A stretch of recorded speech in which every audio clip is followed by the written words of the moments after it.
Pagi Bu. Pagi Bu. Bagaimana kabarnya hari ini?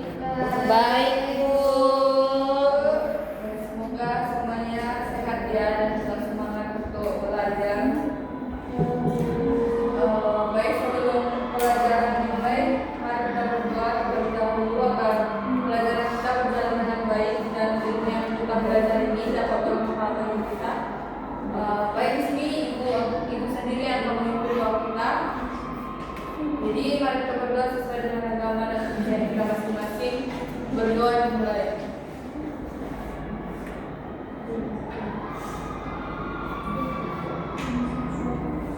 Amin. Berdoa selesai. Mari ya Bapak saya. Baik, Ibu akan mengecek kehadiran kalian terlebih dahulu ya. Ya Bu. Rizka, Saya Bu. Anggi, Saya Bu. Ella, Bu. Mandela, Saya Bu. Nusantila, Saya Bu. Karen, Ruth, Hadir Bu. Yolanda, ya berarti semuanya hadir ya. Hadir Bu. Sebelum kita masuk ke materi kita hari ini, Ibu bertanya kepada kalian di kelas ini, ada nggak ketua kelas, bendahara atau sekretaris? Ada Bu. Ibu, menurut kalian kenapa harus ada ketua kelas di dalam kelas itu? Supaya bisa memanajemen kelas dengan baik Bu. Supaya guru ya jawaban kalian benar. Terus menurut kalian kenapa tidak semua siswa itu saja menjadi ketua kelas? Saya Bu. Ya, kenapa? Karena kalau semuanya jadi kepala, nggak bisa ada yang mau diikutin dong Bu. Harus ada satu kepala aja di dalam kelas. Benar sekali jawabannya. Karena sebenarnya karena setiap orang itu memiliki kedudukan dan peran yang berbeda-beda, baik itu di lingkungan sekolah, di lingkungan masyarakat, ataupun di adat. Ketua kelas juga memiliki tugas yaitu memimpin kelas, sekretaris mencatat, bendahara mengatur uang kelas. Nah, ternyata dalam kehidupan masyarakat juga seperti itu, di mana dalam masyarakat ini tentunya ada kepala desa, ada guru, tokoh adat, pedagang, petani, dan lain sebagainya. Semua itu tentunya memiliki kebutuhan dan perannya masing-masing. Artinya kehidupan masyarakat secara beragam. Jadi hal inilah yang akan kita pelajari hari ini tentang struktur sosial dalam kehidupan masyarakat, di mana terkait stratifikasi sosial, status sosial, dan mobilitas sosial. Sebelum kita masuk ke pembelajaran kita hari ini, Ibu akan memberikan atau membacakan kepada kalian tujuan pembelajaran kita hari ini, yaitu mengidentifikasi dasar-dasar stratifikasi sosial seperti kekayaan, kekuasaan, kehormatan, dan pendidikan. Yang kedua, mampu membedakan jenis-jenis status sosial beserta contohnya, mampu menganalisis sistem pelaporan sosial termasuk terbuka, tertutup, dan campuran. Dan yang terakhir, mampu mengaitkan stratifikasi sosial dengan gejala sosial seperti kemiskinan dan ketimpangan sosial di lingkungan sekitar. Nah, ini adalah tujuan pembelajaran kita hari ini. Adapun target yang diharapkan pada kalian setelah belajar ini adalah memiliki kemampuan umum dalam memahami materi ajar, mampu mengikuti pembelajaran kita hari ini dengan baik.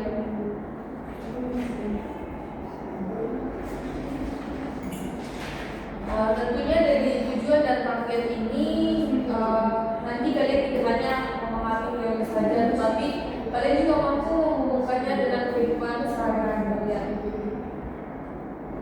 Jadi kita masuk pada materi yang pertama, yaitu struktur sosial masyarakat. Coba kalian perhatikan lingkungan sekolah seperti yang sudah Ibu tanya tadi terlebih dahulu. Tentunya di lingkungan sekolah ini terdapat ada kepala sekolah, guru, pegawai, atau bahkan OSIS yang kalian sendiri berperan penting dalam kegiatan ini. Tentunya hal ini juga memiliki tugas dan fungsi yang berbeda.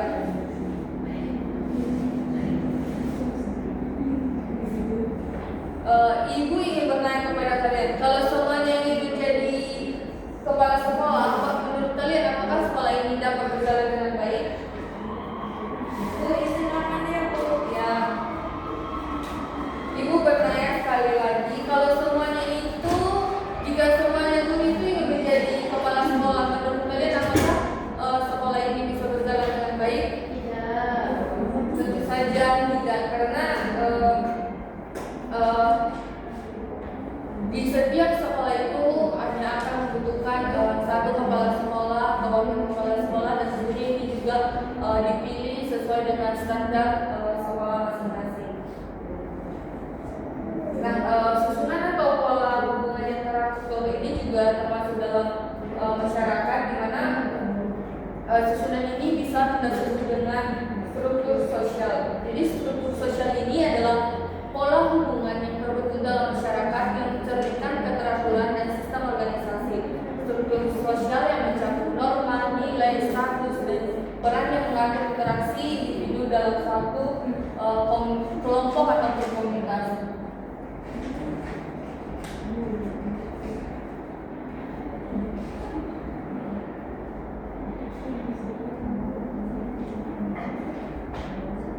Baik, selanjutnya itu ada kita masuk ke stratifikasi sosial. Ibu yang bertanya kepada kalian, apakah semua orang memiliki kedudukan yang sama baik di lingkungan? Kita fokus ke lingkungan masyarakat dulu karena fokus pembelajaran kita adalah lingkungan masyarakat. Jadi apakah semua orang memiliki kedudukan sosial yang sama di lingkungan masyarakat? Tidak, Bu. Benar sekali. Secara sederhananya itu di masyarakat tentunya ada orang yang kaya, ada orang yang kurang kaya, ada orang yang memiliki jabatan tinggi, atau ada pula masyarakat yang dihormati seperti ketua adat. Tentunya perbedaan kedudukan sosial inilah yang disebut dengan stratifikasi sosial.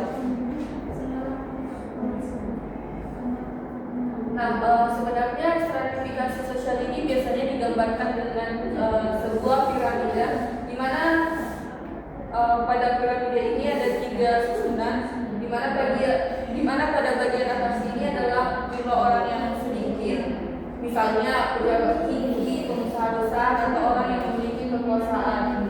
Di bagian tengah ada masyarakat kelas menengah, sedangkan di bagian bawah jumlahnya lebih banyak, misalnya guru atau masyarakat yang memiliki perekonomian yang tidak terlalu tinggi. Adapun penyebab dari stratifikasi sosial ini tentunya karena ada sesuatu yang dihargai dalam masyarakat, di mana ada 4 dasar stratifikasi sosial, yaitu yang pertama adalah kekayaan, yang kedua kekuasaan atau jabatan, yang ketiga ada kehormatan, dan yang terakhir ada ilmu pengetahuan atau pendidikan. Yang pertama adalah kekayaan atau ekonomi.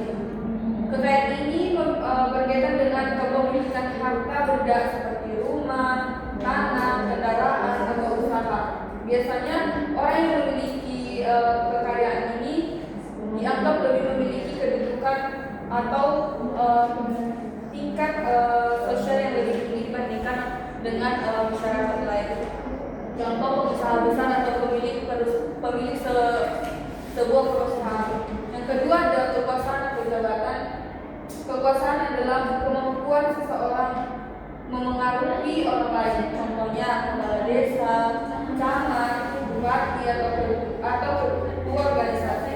Orang yang memiliki kekuasaan biasanya lebih dihormati karena memiliki wewenang.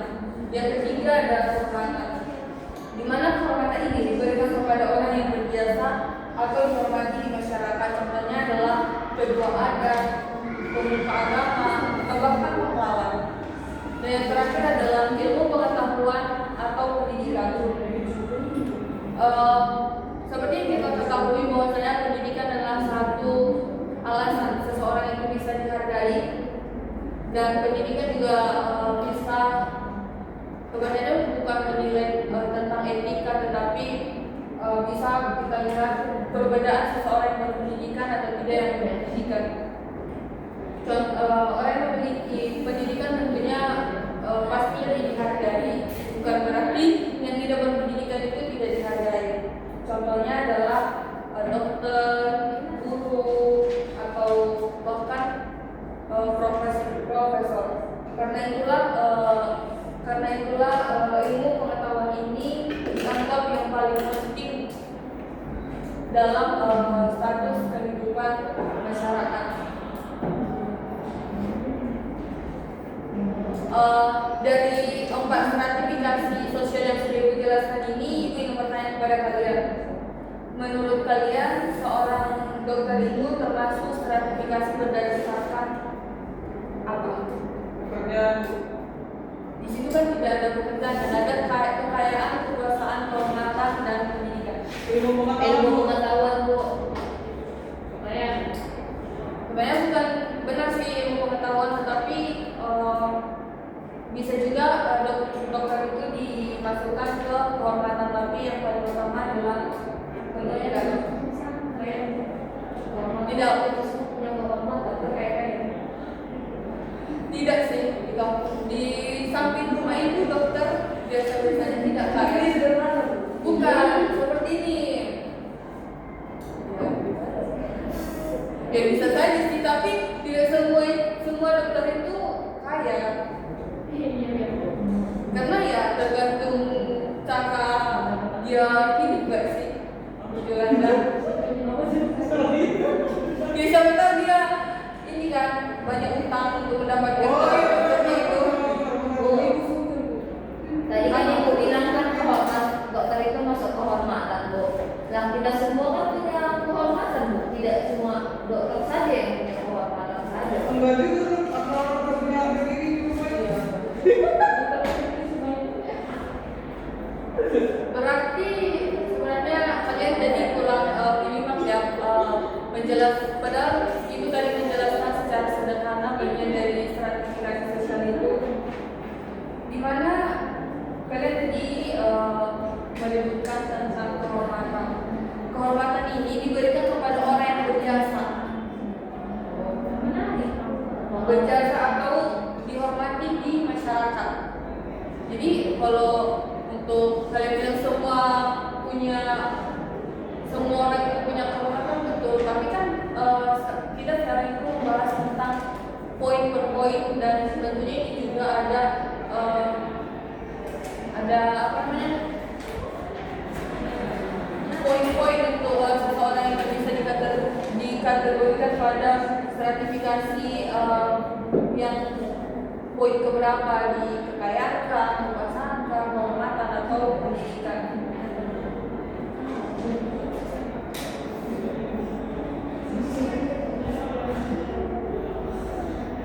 Nah, selanjutnya kita masuk ke status dan peran sosial. Status sosial dalam masyarakat ini tentunya menunjukkan adanya kedudukan atau posisi tertentu yang diperjuangkan atau didapatkan oleh banyak orang. Status sosial ini juga kerap menentukan perlakuan orang terhadap kita. Jika seseorang memiliki status sosial yang tinggi, mereka akan diperlakukan lebih baik dibandingkan dengan status sosial yang lebih di bawahnya. Ada 3 macam status sosial, yaitu ascribed status, kenapa ketawa dulu? Ascribed status, ascribed status, dan assigned status. Nah, kita masuk kepada poin pertama, yaitu ascribed status. Di mana ascribed status ini adalah status yang diperoleh sejak lahir. Artinya seseorang ini mendapatkan status tersebut tanpa usaha. Contoh sederhananya adalah jenis kelamin. Jenis kelamin tentunya sejak kita lahir sudah kita langsung belajar dan kita pastinya orang tua kan sudah tahu nih itu tidak bisa diubah-ubah ya. Lain kata kalau seperti yang kita lihat di media sosial, ada orang yang itu sesuatu yang tidak bisa dicontoh, dan itu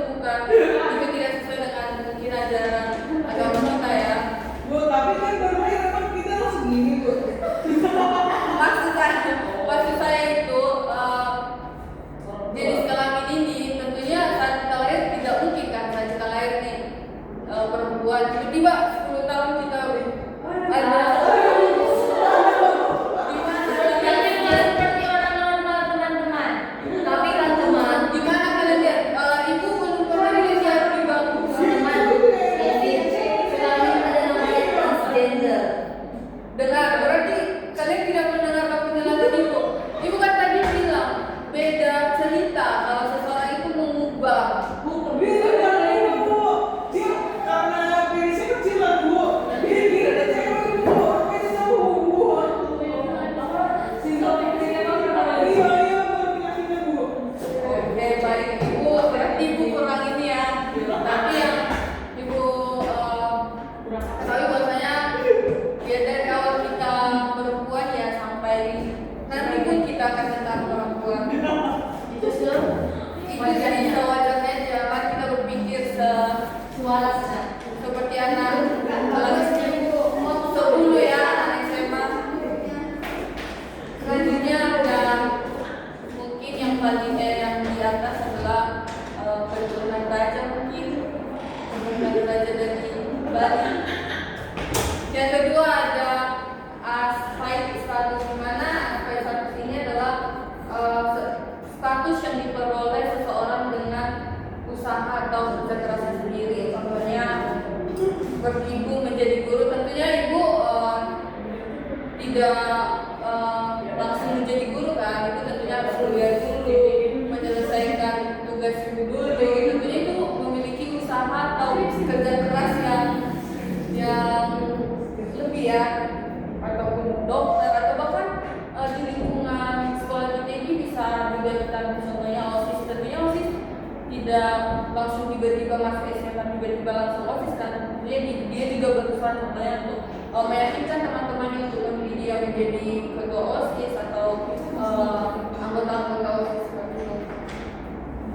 Yang terakhir ada assigned status, di mana status ini diberikan karena penghargaan atau jasa. Contohnya seseorang yang mendapat gelar pahlawan karena jasanya kepada negara. Contohnya itu ada kita lihat ya dari media negara Jepang, bahwasanya ada orang Indonesia yang mendapatkan penghargaan dari negara Jepang karena beliau itu menolong nenek-nenek yang ada di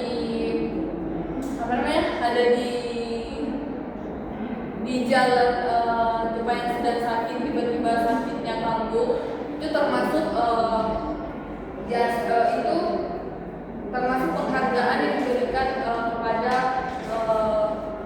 beliau oleh masyarakat, oleh pemerintah Jepang.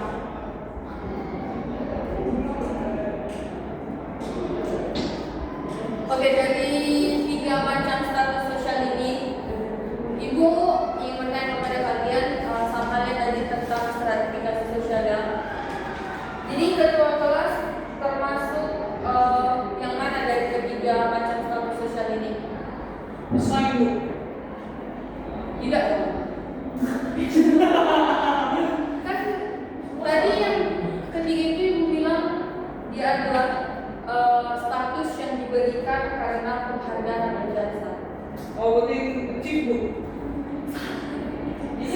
Ini mana bu? Berarti kalian yang memperhatikan, iya kan? Tidak mungkin Ibu mengulang dari awal apa itu. Yang ketiga bu. Yang pertama loh Karen. Kenapa Bu yang Kenapa pertama? yang pertama bu? Karena ada orang bilang Maaf. Maksud Ibu yang kedua pas Loh, berarti benar bu. benar yang salah. Maaf ya, karena ini udah les terakhir. Ibu tadi masuk mulai dari les pertama sampai les terakhir ya. Jadi Ibu minta maaf, benar Karen yang kedua ya. Betul. jelas sebelum Guru macam apa ini bu? Pergi bu bukan jadi Selanjutnya kita masuk ke mobilitas sosial. Di mana mobilitas sosial ini dibagi ke dua, dibagi menjadi dua, yaitu mobilitas horizontal dan mobilitas vertikal. Pada mobilitas vertikal ini juga masih dibagi kepada dua kelompok, yaitu mobilitas sosial naik dan mobilitas sosial turun.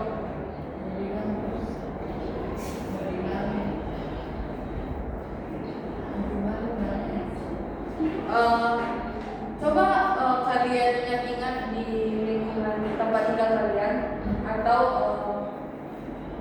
di tempat tinggal kalian, apakah menurut kalian apakah status sosial seseorang itu bisa berubah? Bisa Bu. Ini disebabkan karena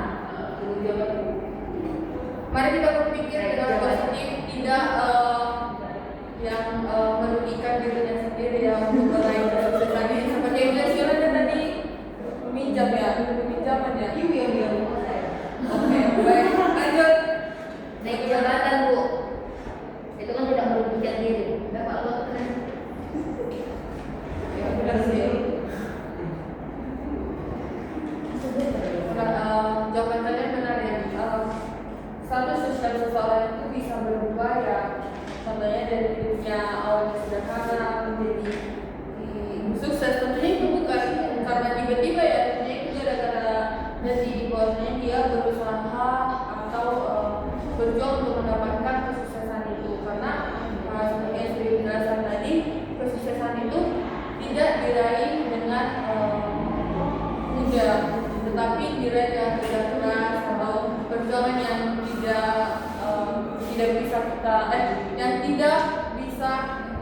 tidak bisa kita bilang mudah ya.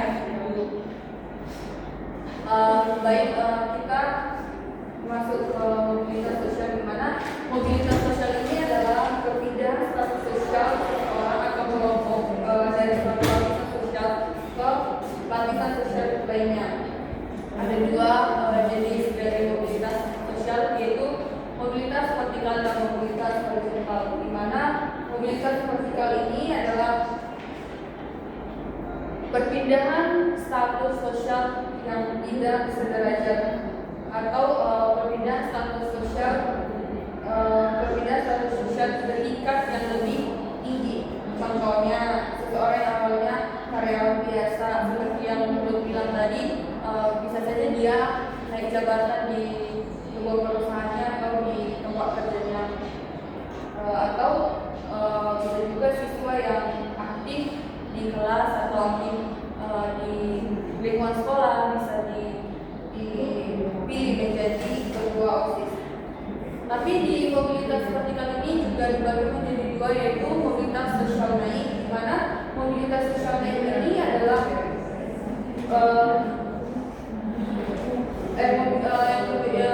mobilitas sosial turun ya, di mana mobilitas sosial turun ini adalah perpindahan status sosial ke tingkat yang lebih rendah.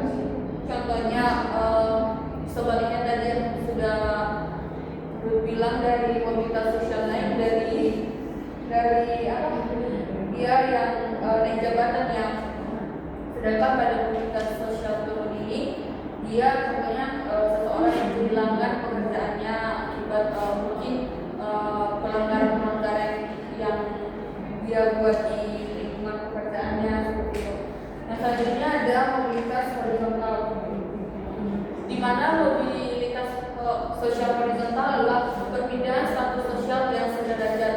Mobilitas sosial horizontal ini tidak menyebabkan status seseorang lebih tinggi atau rendah. Perbedaan ini dapat terjadi karena suatu perbedaan.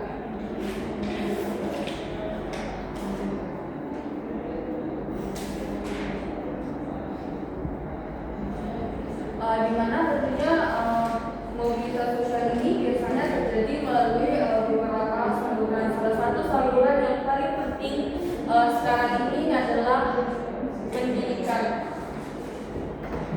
Jadi melalui pendidikan itu seseorang dapat meningkatkan kemampuan dan memperoleh pekerjaan yang lebih baik tentunya. Kemudian pendidikan bidang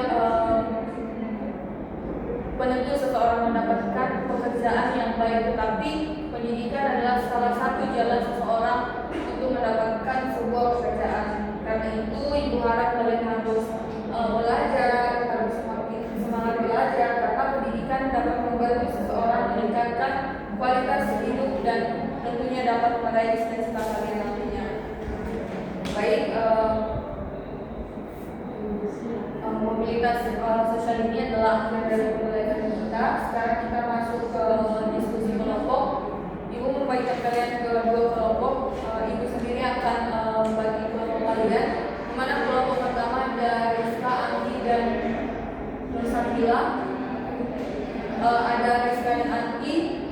kedua ada Yolanda, Karen, dan Will. Karena kalian gaji, jadi satu kelompok ada 2 orang dan 3 orang. Jadi tugas kalian adalah ibu memberikan LKPD, kertas yang di sini tentunya ada gambar yang nantinya akan kalian deskripsikan apa yang kalian lihat pada gambar ini. Tapi di sini ibu akan menambahkan, karena di sini ibu hanya membuat satu soal. Nanti kalian tambahkan apa dampaknya dalam kehidupan bermasyarakat. Ibu kasih waktu kalian 2 menit mengerjakannya. Kurang bu. Burang bu. Gambarnya bu, gambarnya burang bu. Bu mau bertanya. Kalau ada yang ingin ditanyakan, Izin bu, mau bertanya. apa bu? Jangan main. Enggak bu, di sini kan bu ada kelas atas, ada kelas bawah. Tapi gambarnya di sini yang kelas menengah semua ya. Tidak dong, ini kelas atas dia, kelas bawah kelas menengah dia, kelas bawah dia. Tapi kan bu, perbedaan gambarnya itu enggak ada. Di sini semua sama-sama. Berarti kamu tadi tidak mendengarkan penjelasan ibu. Sebenarnya itu bukan penjelasan dari gambar, tapi jawaban LKPD ini adalah jawaban yang sudah dijelaskan tadi. Jadi saya harap kalian bisa menjawabnya. Siap bu, kalian akan menjawabnya. Ibu berikan waktu 2 menit mulai dari sekarang. 14:10, kalian maju ke depan untuk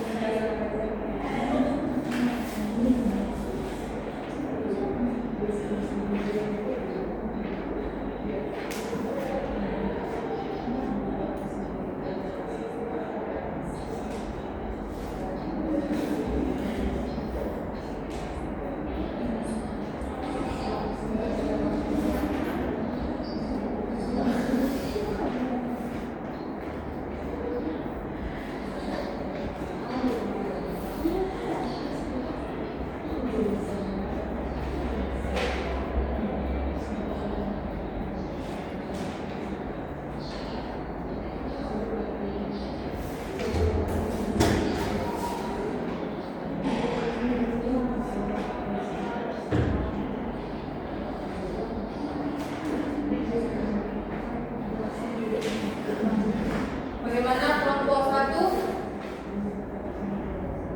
Oke, ini tinggal 1 menit ya. Sekarang sudah jam 14:09 dan akan dipresentasikan di jam 14:10.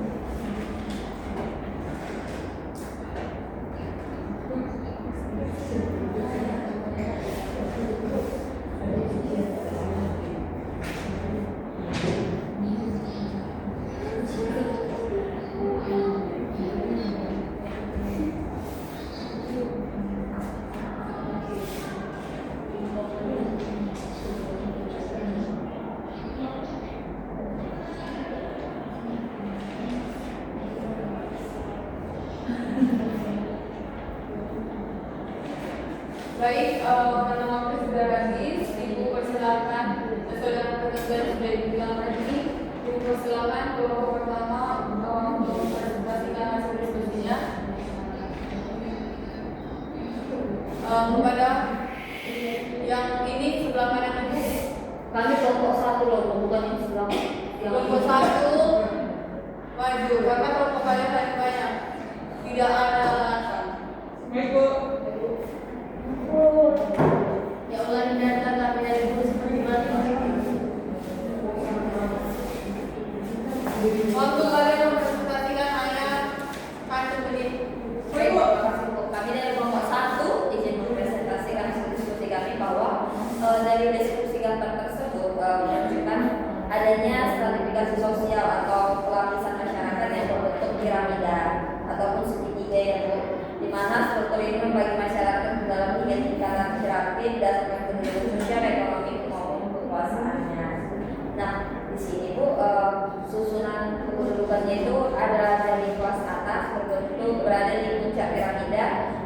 jumlah orangnya paling sedikit namun memiliki kekuasaan atau kekayaan berpengaruh paling besar. Dengan contoh pejabat tinggi, penguasa besar ataupun bangsawan.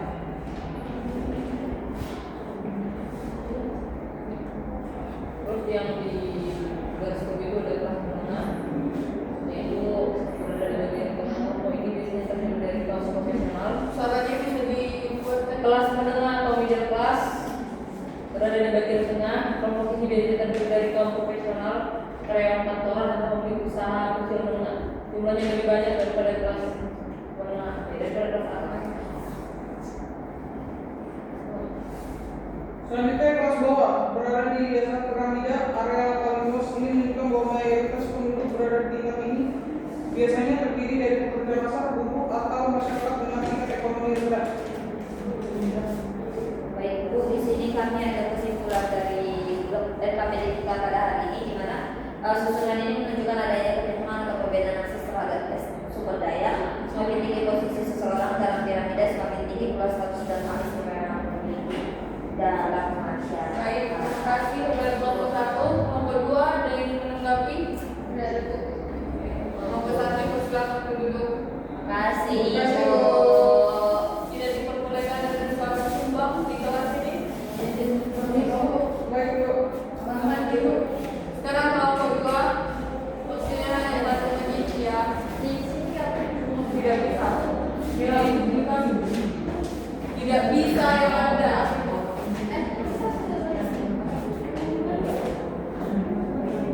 Iya, boleh nanti. Ayo Anggi, bentar lagi kita pulang ke kalian punya berdua. Teman kalian tadi kamar mandi. Oke. Baik. Kita baca Jangan ketawa dengan suka. Singkat yang membacakan KPD jawaban KPD-nya yaitu pertama, deskripsikan apa yang kamu lihat dari gambar tersebut. Nah, yang kami lihat dari gambar tersebut adalah piramida kelas sosial yang membagi masyarakat menjadi 3 lapisan. Nah, jelaskan siapa saja yang terlibat dan bagaimana susunan atau kedudukan sosial yang terlihat dalam gambar. Nah, yang pertama itu adalah kelas atas yang membawa warna merah. Sini di puncak piramida, terletak di puncak piramida, jumlahnya paling sedikit diwakili oleh pengusaha dan pejabat kedudukan sosial tertinggi. Nah, yang kedua ada kelas menengah, yaitu yang di tengah berwarna kuning. Dia jumlahnya itu sedang diwakili oleh pekerja kantoran atau profesional. Yang terakhir ada kelas bawah, yaitu di dasar piramida, nah, jumlahnya paling banyak yaitu guru atau karyawan terdekat.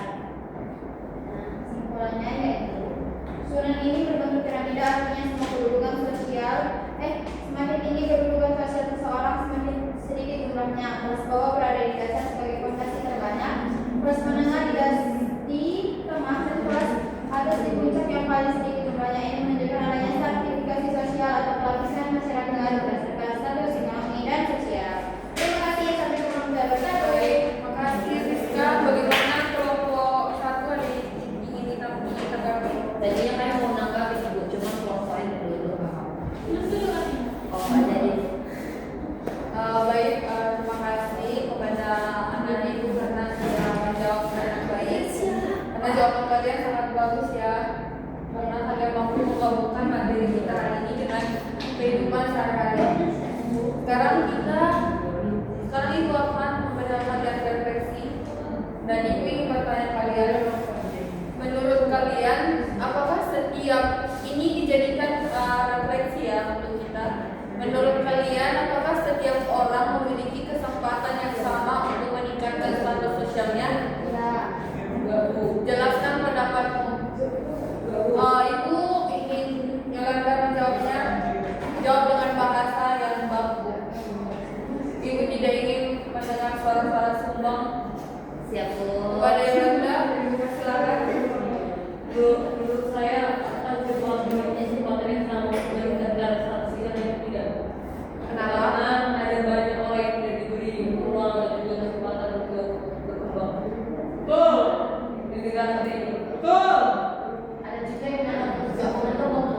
beda cerita ya. Iya. Ini yang kan ini kata ada kesempatan, tapi ini ada kemauan, tapi ada kesempatan. Ada kesempatan tapi dia nggak mau. Aduh Tuhan Yesusku. Sini mereka bisa nggak semua memiliki kesempatan, tapi itu lebih apa? Lebih yang dihack itu kesempatan. Kenapa? Jadi bisa sih yang dibilang seperti itu. Baik, apakah masih ada yang ingin memberikan pendapatnya? Enggak, Bu. Tidak Ya, ada. Bu. Baik, terima kasih kepada Yolanda yang sudah memberikan pendapatnya ya. Dimana tentunya kesempatan seseorang ini dipengaruhi oleh beberapa hal, contohnya pendidikan, ekonomi, lingkungan, dan usaha dari masing-masing individu. Jika seseorang itu berusaha, tentunya bagaimanapun itu akan punya jalannya sendiri, entah itu lurus, berbelok-belok, tapi dia akan sampai di titik yang dia inginkan. Ibu juga berharap kalian bisa ya. Amin. Siap, Bu. Baik, mungkin segitu saja materi kita hari ini. Akan kita simpulkan pembelajaran kita hari ini, di mana struktur sosial adalah pola hubungan dalam masyarakat yang menciptakan keteraturan melalui status, peran, kelompok sosial, norma, dan lembaga. Bentuknya meliputi stratifikasi sosial dan diferensi sosial, serta dapat bersifat formal, informal, fungsional, atau disfungsional. Struktur sosial ini penting untuk keseimbangan stabilitas, mobilitas, dan interaksi dalam masyarakat, meskipun perubahan tetap mengikuti norma dan nilai yang ada. Sebelumnya Ibu akan memberikan atau Ibu harap pada nanti bisa membaca materi kita selanjutnya tentang masih di bab yang sama ya, yaitu ragam gejala sosial dalam masyarakat. Lihat di buku pagernya. Adapun yang menjadi tugas rumah atau evaluasi kalian adalah Ibu ingin kalian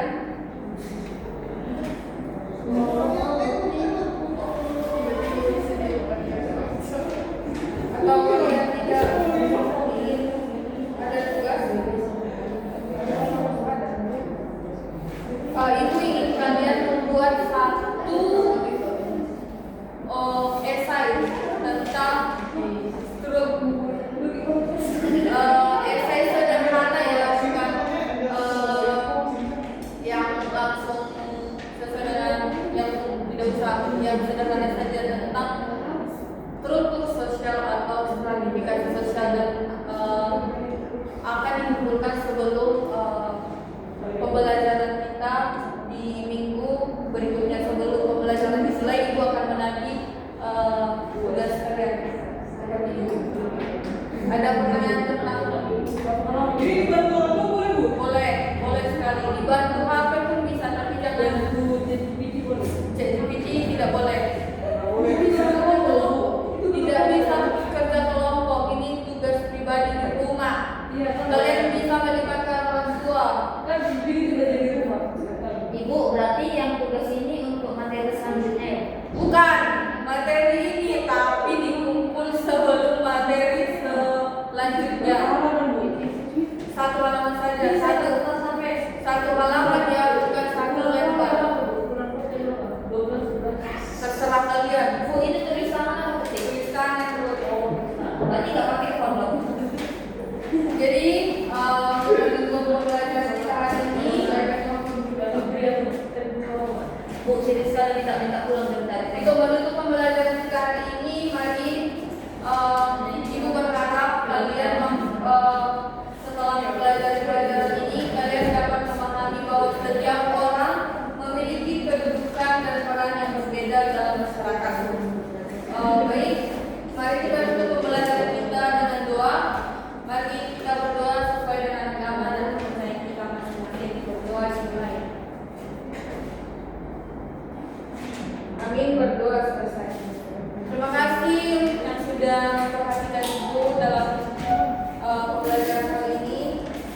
siang dan sampai jumpa di pertemuan selanjutnya. Terima kasih. Kembali kasih.